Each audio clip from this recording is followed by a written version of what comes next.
There we go. How do you like that? They've been trying to cross the highway and there's too much traffic.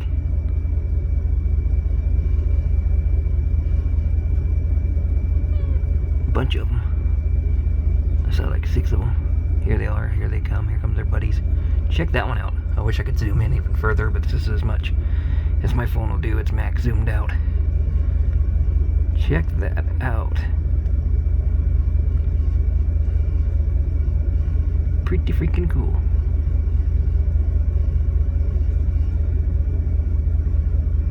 Come on, buddy. Cross the road. You can do it.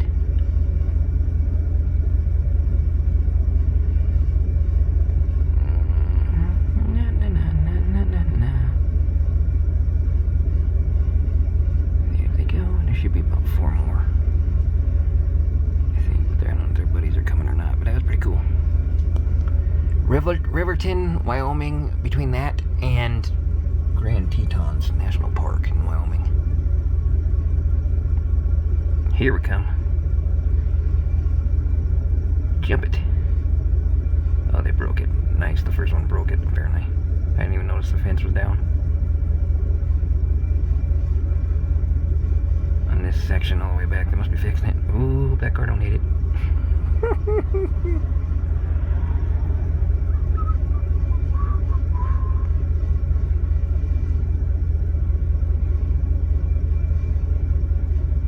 There we go. There we go.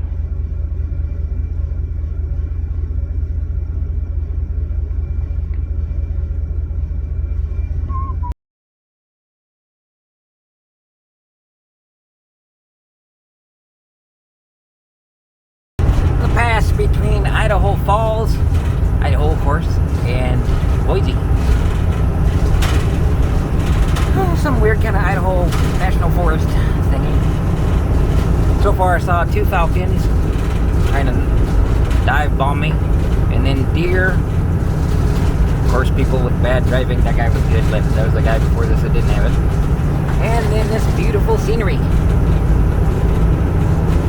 As you can tell, there's a big old crack in the windshield. They're gonna have to get a new windshield for this RV. But you know, it happens. It happens. I knew eventually I'd end up with that, and I don't know if it's going to cost me as the driver driving or not, because I didn't take I-80 in the interstate and sit there and wait for that 5 days that it was closed or whatever, and instead took the pass. And because I took the pass with narrow roads, they're probably going to blame it on me. But we'll have to see. The only thing I can do is turn it in and see. I told them about it already. I just wanted to show you what I'm getting to see today, the view anyway. I'm glad the roads are pretty clear. Man, that pass last night through Jackson Hole, Wyoming, that was something else. I need to invest in a dash cam. That way I can be busy driving, and then the dash camera can record what I go through, because last night's very, very, very steep pass, that was something else. Today, though, that's pretty nice. I'll do a tour of this RV when I get down to Boise. But you've seen it before. It's the same Conquest floor plan that I've showed you before, without the sides. Basically a bed and everything you need, bed, bathroom, kitchen, all that without a slide in it. That's the floor plan, and the bed's in the corner in the back. I just thought I'd show you the view, and then I'll do the tour here before I turn it in. Like and subscribe, leave comments. Check out the merchandise below in the description too. Quick video of the interior. It's a Gulfstream coach, men Gulfstream Conquest, which has the corner bed and then your fuse box underneath and all that. Residential size fridge almost. Of course, your bathroom. This is one of the floor plans I like because it doesn't have the slide, but I don't like the camper in general. But if I had to pick a Class C, which I don't think I'd ever do, I picked the one that doesn't have a slide, and this is your simple apartment style floor plan. Has your bathroom, your walk-in thing, your vent fan, toilet. I like how the bathroom's in the corner, and you always have a stationary fixed corner bed. That's what I like. And then you have a little bit of storage there for your clothes and stuff. Residential size fridge, your microwave oven, And it does have a 4-burner stove, or 5-burner stove, which is really rare, I would think, for a RV, but I just noticed that it has 5 burners. Interesting, you could cook a whole meal on that baby. Oven underneath, which is another interesting feature of this one. Big deep sink, which I do like about that. Big old deep sink. You know, you can stack your dishes, and the thing I like about it is everything as you're going down the road that you want. Like say you want, I don't know, salt and pepper, or you want papers, or just extra crap like a phone or whatever. You could throw all that in the sink and shut this off so it doesn't go into it. Or something, stuff that doesn't have to get, you know, if it did get spilled on there, you wouldn't want a phone in there, I guess, but like generic stuff, you know, your bag, your clothes, whatever extra crap that you got. If you're in a hurry and went to go move stuff, you could just throw your stuff in the sink, drive to wherever you need, and then take the stuff back out again, which I like. It does have the overhead bunk. I would probably end up getting rid of that extra deal, you know, because I like the ability to pass through into the cab better, but I'd probably end up making this storage all the way around, probably enclosing it. If I own the RV, that'd be the one thing I would add to it, just for more storage, because it would just be me, so I wouldn't need the second bed, and I would want the pass through. So like I say, I'd just build, you know, like a wood cabinet type of thing all the way around that with the cutout, so you can still get into the cab for more storage. But you do have those two things for storage, and then, you know, a little bit of the drawers and stuff here, and then your power unit stuff. Well, not your battery disconnection down there. The door sticks a little, but I think it's because it's cold.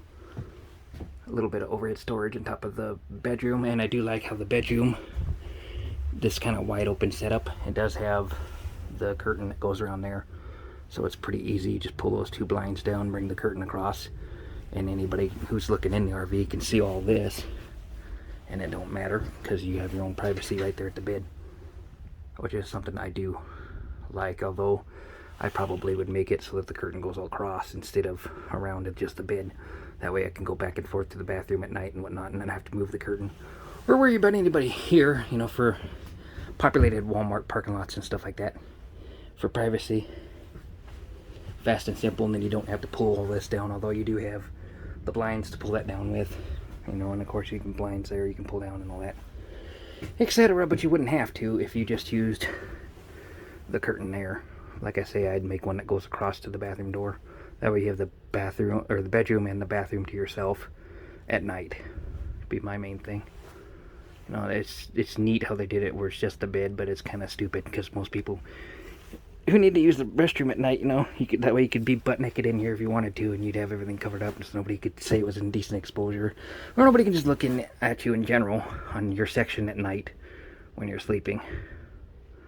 So that'd be a mild little tweak I'd do, just take out that track and build a straight track across there for at night, and then that's fast and easy. Just put those 2 shades down and your curtain across, and you have privacy. So I do like the layout of it. I don't think I'd ever buy a Class C, but if I was going to buy a Class C, this is the type I would do right here, because it doesn't have the slide. Slides are just extra wear and tear. They all wear down over time, and I'd never use them anyway, and mostly I would like a floor plan that you can make use of day and night without having to put the slide out, because there are some stupid motorhomes out there that you can't make use of the sink, or you can't get to the bed or whatever. I've seen some really dumb ones that I transport that I would never use, because you literally have to set the slide up every night to be able to sleep in it, to be able to use it when you come off the road. And it's kind of how it's designed. They're designed as like weekend deals where you just take it from point A to point B and then bring all the slides out and camp. They're not really designed to live in a parking lot like this one is. So that's why I like this, you know. It has the dining room set up that you can turn into a bed and stuff like that, which is fine. But honestly, I'd probably end up tearing this one out if I can get away with tearing it out without having anything underneath, because I don't need it. I'd put something else here, stove, or do something there. But I'd keep the one facing frontward, because that way you have a view going out front whenever you eat and whatnot. If it was just me, you know, if I'm just here by myself, I would tweak that by taking that out, and then I would build storage here to make use of that space with still having the access to the crawl through right here, because I like to crawl through into the cab, especially with that door not working right at the moment. When it gets cold, I don't know if the combination of the door and the screen door stick or what. They're going to have to mess with it tomorrow. I'm not a big fan of the teeny tiny parking lot that I'm in for Motel 6. Tonight is a cheap stay, but all the other hotels parking lots seem to be the same size anyway. And it's the weirdest thing. Idaho has these wide open spaces and then the world's tiniest freaking parking spots. You know, they're not really designed for big vehicles. It reminds you of over east, where, you know, those streets were made in the 1800s. They were made for horses and buggies and stuff like that, so you can see how they've modified that. But out here out west, where you have plenty of space, why would you make a teeny tiny parking spot? Does not make any sense to me. Land value is that expensive in Idaho or something, I don't know. But you see over that grass over there, in that corner where that car's at, all that's wide open, but you can't use it as a parking lot. You know, instead they make this teeny tiny parking space, and all the hotels are like that. I'm not just nagging on Motel 6 and the whole setup. Of course, we're near the airport, so maybe the zoning because of the airport, I don't know. But anyway, I'm gonna go inside and I'll stay at Motel 6 tonight, and then in the morning I'm gonna deliver this, and then I don't know yet what to do. I'm gonna spend the rest of today probably figuring out, hopefully maybe go to California and maybe take the bus all the way back to Indiana. I don't know yet. I'm very limited on the funds, and I'm not looking forward to 2 days on the road. But for $60 all included, tax and all, Motel 6 wasn't a bad idea. Basically paying for a heater and a bed and clean myself up before I go to deliver this tomorrow. I'd stay in here, but you know, it's going to be like 19 degrees as the low tonight and stuff like that, and it just becomes miserable. I took this colder run so that I could go see my mom and my brother, mostly. And then I got to see a lot of back road through Wyoming and Idaho that, you know, different time of year probably would have been better to see, going through the pass through Jackson Hole, Wyoming and stuff like that. I got to see a lot of nice wildlife, and it was a new road that I've never taken, so I'm happy about that. But in general, I think I'm done taking Class C's up in the northwest until like probably May, give or take, because I'm tired of the snow, fighting the roads and the wildlife and all that. It turned this trip into real work instead of enjoying it, and I don't like doing that. And that's what it looks like from the outside. I've already showed you a Conquest before, I think, middle of this summer. Same floor plan and everything. I'm just delivering one. I might have been up here delivering it to the same place too, I don't know. Not to the same Idaho, I mean, same Boise, Idaho. Different place. The Happy Campers I've never been to here yet. I've been to it at different other places, but not this one. The last time I came up, the last 2 times I came up to Boise was Dylan's RV parking lot that I went to. Not Happy Campers. Happy Campers tends to have the more stock RVs with not much extra bells and whistles, especially when it comes to the chassis. This one does have heated mirrors on the switch. I'll show you there. Right there, that heated, you turn this on and it sends heat to the mirrors. But other than that, it don't have any driver's assist or none of that other stuff. It tends to go to other RVs like Dennis Dillon. They tend to spend a little more money on the chassis, and you have driver's assist and beepers going off when you go off lane, and they have blind spot assist where you can see somebody coming up in your blind spot and whatnot. This one doesn't have that. It just has the stock version. You can tell it's basically baseline stock. It was like 75 or 85,000, I forget. I looked at it once, but I forget now. It's probably around 85,000 is what. And then of course they're going to try and get 100,000 or whatever out of it that they can, but I mean the manufacturer price was like 85,000, so it's a basic stock version of a cheap version of a camper that you can get out of all the Class C's. I mean, there's more expensive versions, but all the Class C's in my opinion kind of suck. I'd rather get a Class B if it was my opinion, but that's my own personal opinion. It's not, you know, anything to do with the campers themselves. It does have a backup camera. It only has the one, but I'm gonna go inside, check into the hotel, and I'll catch you in a flip. Peace.